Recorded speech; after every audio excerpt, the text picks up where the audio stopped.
Hundreds of people gathered at the Dayton Arcade today to make plans to heal racial divisions and stop inequities that are still happening.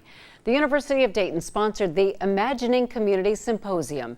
News Center 7's Mike Campbell spoke with people at the conference. As part of our ongoing series, Dayton Gets Real, he learned what they believe needs to be done to correct historical and current wrongs to make Dayton a place where everyone can prosper.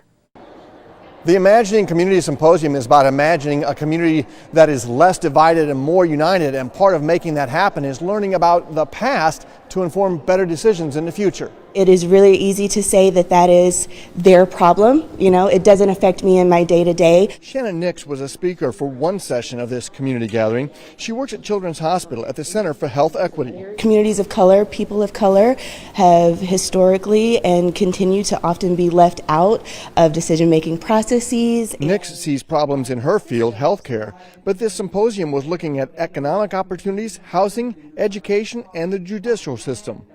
One way Nix sees unequal medical care being perpetuated is simply whether a person has insurance and what kind of insurance. I think it does make a huge difference. It is a part of how our systems have been set up to serve people. Momentum in this type of work is a real thing. The speakers here encouraged people to educate themselves about historical wrongs. This was highlighted by a display in the arcade rotunda on redlining, a practice of bank lending that led to home loans being approved along color lines, leading to a division of races. Which is why Dayton still is one of the most segregated cities in the country. Chad Sloss is a UD sociology professor. This view from Sky 7 shows what he said redlining led to: the Great Miami River becoming a dividing line in Dayton, with African Americans mostly being approved for homes in West Dayton and whites being approved for loans for homes east of the river or into suburbs. And while redlining is no longer in use, Sloss said it doesn't mean discrimination doesn't still take place in lending practices. And the term that we really need to look for is discretionary policy. All the speakers here said acknowledging these problems is a good first step.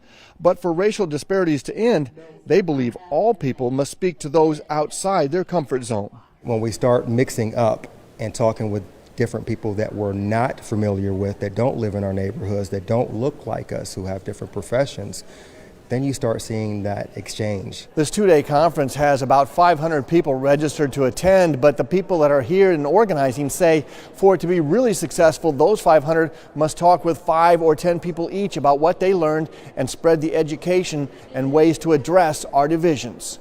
In Dayton, Mike Campbell, News Center 7.